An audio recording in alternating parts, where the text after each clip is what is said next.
Good morning, guys. We're back at it again with another video. All right, before we jump into it, I just want to let you guys know I'm writing a book. It's called the Handeeman Handbook, Escape the Rat Race and Build a Meaningful Life. It's all the tips and strategies and stuff that I've used with Hannah and myself over the last 10 years since I quit being an electrician and started kind of doing my own jam. And for those of you that know, you know I've been around. Been in Southeast Asia, cycle touring, lived in Australia for a year, and down here in Southern Arizona now. So if you want information about that, especially when you'll get early access to the book, if you sign up to the email and SMS list, which there'll be a link down below in the description box and also in the comment section. And I'm going to be putting more work into the website, handeeman.co.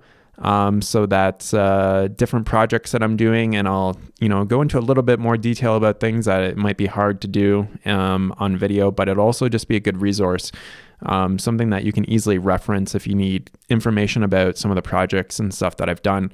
And new content like that will be sent out through the email and SMS list. So join up, and now let's get into the video. All right, guys, topic for today's video, top 5 things that I'm glad that I did on this house build. So video last week was top 5 things I regret. This week, top 5 things that I'm glad that I did. Now let's start off. I did make a list of things, but number 5 I think is actually number 1, because they all stem from this first thing that we decided to do. And I'm really glad, a couple things, that we chose to live in Cochise County and did the opt-out for this house build. So I'll quickly explain it. I've done another video explaining it, but basically to build the house, build the garage here in Cochise County in Southern Arizona, we can do what is called an owner-builder opt-out, which you can opt out of building inspections.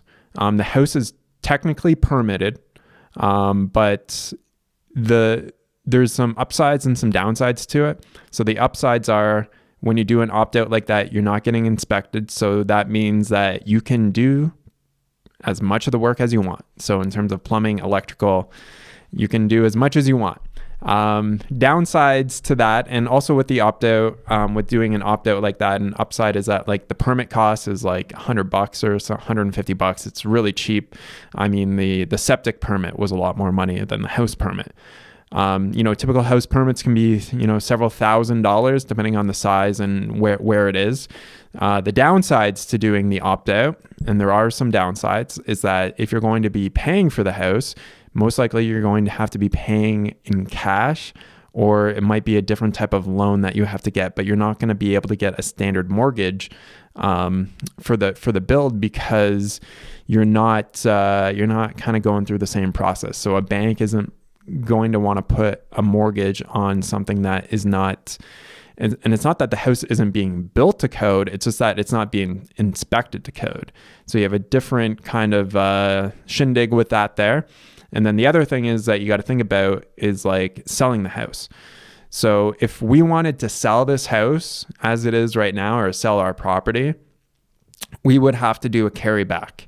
So it would either have to be a carryback where we are essentially the bank, so you pay us kind of thing, and we charge an interest rate, or you just pay strictly in cash. So a bank is probably not going to put a mortgage on this place. So if somebody wanted to buy it, it would have to be one of those two options. I don't think that they could really get a mortgage based on the opt-out. So I am glad that I did this. And the reason why is because I don't plan on moving, and I'm putting my heart and soul into this property. So selling it would be like, the world would be ending. And if the world was ending, I'd probably want to stay here than go somewhere else anyways. So it's a big, and so the upside with this as well, the other upside is it allows people to do alternative styles of building. So you can do straw bale, earth bag, you can do a standard, well, not standard, but like an earthship. You could do an earthship out here, no problem. They don't give a shit. You just basically write up a site plan for them. You tell them the size, and that's pretty much all that you need to know. There's obviously some other details too, but it's very relaxed in that way. So the second thing that I'm really glad that I did was building with ICF. So for those of you that don't know, ICF is insulated concrete form. So it all follows the same kind of basic premise, is that you have 3 inches of foam on the outside of your house, or it could be 3 inches or less. You got about, another 3 inches or less of foam on the inside. You can also actually, with certain block styles, you can actually add way more foam on the outside if you want it, depending on your climate and stuff. Some of the blocks are modular like that, but really glad that we did ICF. So the premise is the same, is that you have continuous insulation around the entire perimeter of the house. But it especially works really well in a desert climate where you can have very warm temperatures throughout the day, and then it cools off quite significantly overnight. So it can be very effective for having that temperature change. And the reason why is because the concrete that is kind of like the sandwich here, it's kind of like the white cream filling of an Oreo. The concrete does, how it was explained to me, or the terminology that was explained to me, is thermal lag. So if you've got hot sun beating on the side of the house, you got your 3 inches of foam, and that's obviously really good because it's continuous and it's not broken up by studs or anything like that. It's continuous insulation on the exterior of the house and also on the interior. But you've got that thermal lag. So as the heat from the sun works its way through the foam, that 6 inches of concrete in there is going to provide thermal lag. So it takes, and it's not that concrete has insulative properties, it's just that it lags the time between the heat from the outside gets to the inside. And so that's one reason why ICF homes are very inexpensive to heat and cool. The other benefit of doing ICF is that most people that are pretty handy could do it themselves. And so you don't have to hire a framing crew to do like your exterior walls. Obviously for the interior stuff, depending on your building style, and for us going up 2 stories, it was just not realistic for me to do the framing. There's just too much going on. And the guys that did the framing for this, like for the first story, knocked it out in I think it was 4.5 days that they worked on it. It would have taken, I don't even know how I would have done it, kind of thing. But you can do all your exterior walls yourself and then hire framers to do your roof or whatever. So that's another really cool benefit of it, is that you can build a lot of your house yourself. And it really wasn't that hard. And I think that's one reason why framers and concrete guys don't like ICF, is because it's pretty easy to learn. And yeah, you could certainly screw it up, and there's other downsides to using ICF as well, but I think the upsides are much more important. Another really important thing with ICF is I remember somebody sending me a comment on Instagram because they lived in this area, and they're like, oh, how's your house holding up with the winds? And I'm like, this is like a concrete house. It ain't moving. All right. If this house moves, then we probably shouldn't be in the house, and we should be somewhere far away if this house is moving. But these homes are also disaster resilient as well. So especially with hurricanes and tornadoes, they can be very resilient to that. I'm not going to say that your house is going to stay standing, but there are examples where ICF homes are the only ones standing in the area, and because the other ones are stick framed, they're not nearly as strong when it comes to high winds and weather that is not necessarily in your favor. And with building out of ICF, I wanted to maintain kind of the envelope of the house. So another thing that I'm really glad that I did was under the slab, putting 2 inches of foam under the finished floor. So when we walk on the concrete floor, it's not that it's warm in terms of it's a heated floor, but it's just a neutral temperature. It doesn't feel cold on your feet. And then also for the roof, we've got 2 inches of foam going across the roof. So we've got 2 inches of foam on the deck of the roof on top of the sheathing. And then we've also got basically between the joists spray foamed. And so that, especially during the summertime when we're getting the really high summer heat or the high summer sun going directly over the house, that's just going to keep it a lot more comfortable inside of here. So the third thing that I'm really glad that I did was doing the dedicated recirculation loop for the hot water line. Man, oh man. As soon as I got that figured out, just with the pump and the valves and stuff in the mechanical room there, it's awesome. So our master shower, which is probably at least 70, it's not that it's 70 feet away from the water tank or from the water heater, but in terms of how many feet of pipe. It's at probably at least 70 feet worth of pipe. So with how the hot water recirculation loop works is that it's basically recirculating the hot water through basically a loop going back into the hot water, the water heater. It's not a hot water heater because water doesn't come out hot until it goes to the water heater. But basically the end of the loop, or basically where the loop starts to go back towards the mechanical room, is it's all right here. And so the water heater is on the other side of the house, and our master shower is right below me actually. And it only takes 5, 10, 15 seconds for us to get water, like hot water, out of our shower. Now, one of the good things about that is, since we live on rainwater, entirely on rainwater, I don't want to be wasting water, right? I don't want to be, having, water go out. Even though the vast majority of the water used in this house is gray water, I'd still like to be able to, use that water in other places if I wanted to, specifically like irrigation. It's not that difficult to really even get set up, right? You just got to have a plumber that's probably done it at least a few times before, or just do it yourself, right? But it's actually really not that hard to do. And using the Uponor system, using the PEXA system, you don't have to use obviously Uponor. That's just one brand. There's other brands that use the PEXA system. So the great thing with the PEXA system is that it's really fast to install. Other guys plumbers, I've seen plumbers say that the PEX-B system is faster for them to install, and it's probably what you're used to. And obviously, if you're working in the trades, you're going to have your preference. But for a DIYer, for a homeowner doing this myself, the tool costs, I think, about $250, but I also didn't have to hire a plumber, right? So I like being able to, that's how I justify some of the tool costs in my mind, because I'm like, I don't have to hire somebody to do this, so I can invest in the tool in myself, right?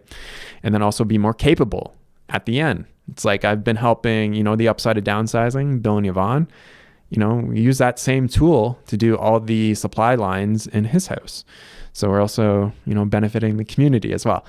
But using the PEXA system, highly, highly recommend it. What I like about the Uponor stuff is they've got those multi-branch outlets, and that made just the plumbing system a lot easier to get set up and kind of have it visualized in my mind and just executing it.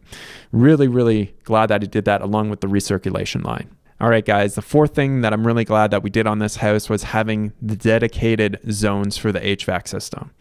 So there are 4 thermostats in this house. There's one upstairs by the entertainment room. There's one downstairs by where our credenza is. There's one in the bedroom. And then there's one in Hannah's office, kind of across the hallway from me. But that zone there takes care of this office as well as the bathroom. And so obviously the zone in the bedroom just takes care of the bedroom, the closet, and the master bath. And then the other 2 basically take care of the rest of the house.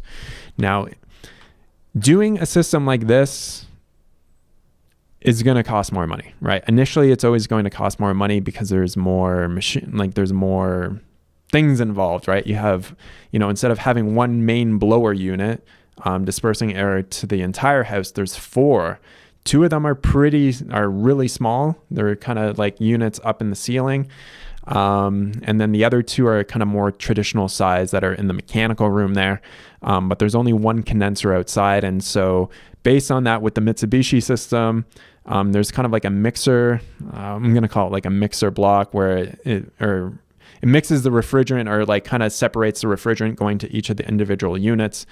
So there's like little things like that. It's going to cost more money. And then to get the system set up, depending on the brand and stuff, you may need someone that's like specialized in it. The Mitsubishi stuff is quite specialized. So you want someone that knows the Mitsubishi line, has been trained on their products in order to get that set up.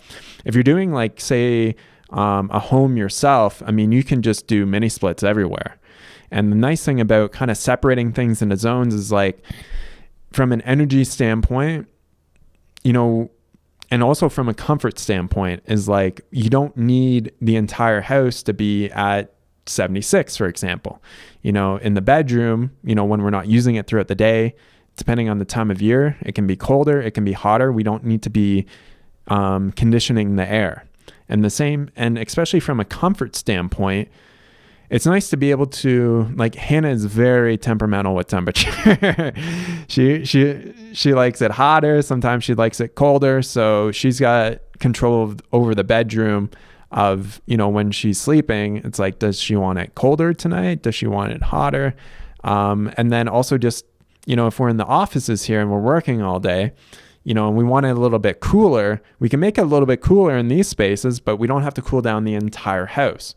So having that zone for not only energy needs, but also for comfort, it's, I think it's well worth the investment because it can save you money over the long term, but also just have more enjoyment in the house, right? So if you're always feeling like, like I'm hot, I'm cold, or like one room specifically is always like way hotter or way colder than the rest of the house.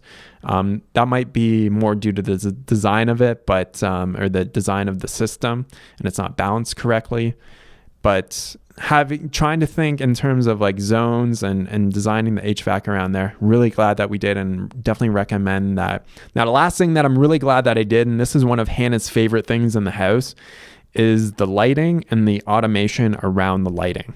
So I'm definitely like, I got to be so jazzed up about the electrical in this house because I'm like, so when I worked as an electrician, so I didn't get a license or anything like that. I worked in my apprenticeship for 4 years, but during those 4 years, I learned more than enough to wire a house. It's not that complicated.